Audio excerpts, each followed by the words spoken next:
kugira ngo namwe muzaze twese nk'abagabo abadamu turobanurwe twese turi muri uyu muryango. Haleluya. Ibyo rero bimeze neza, ariko hari n'ijambo twateguriye abadamu bacu rigendanye n'ijambo ry'Imana bagiye kumuturera indirimbo za Salomo ibice 5. Aha dusomye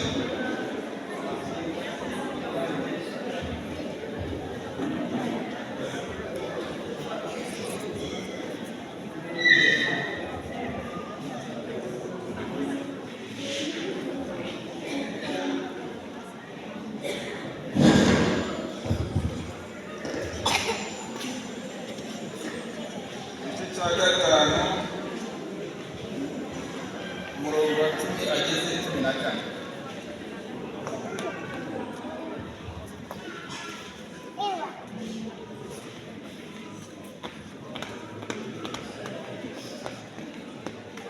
Cya gatanu aye ku murongo wa 10 ageze 14.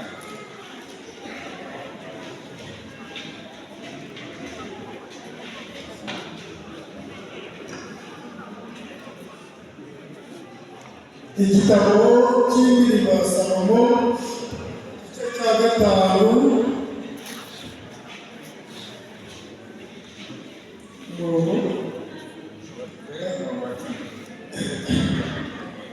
umukunzi wanjye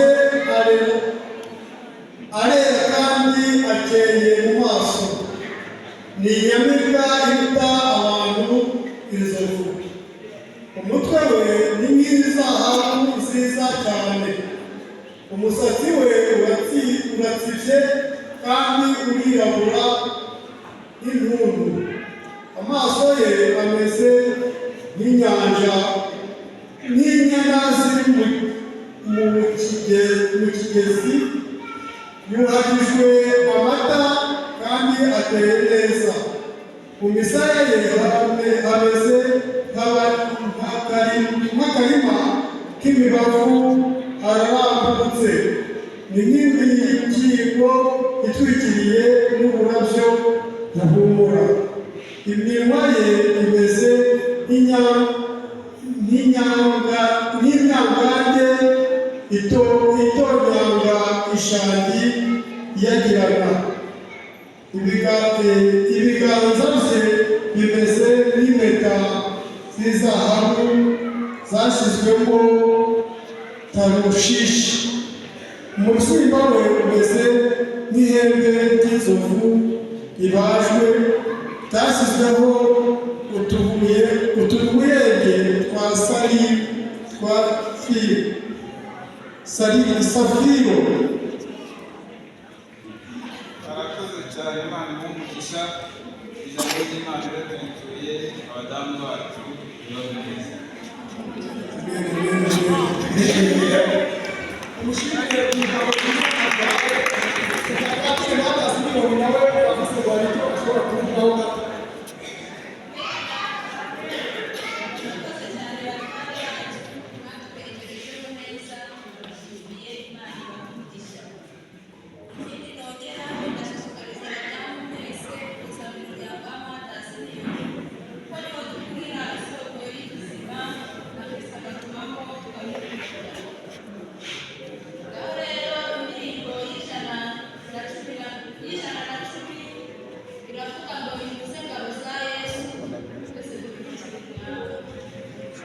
Umushyi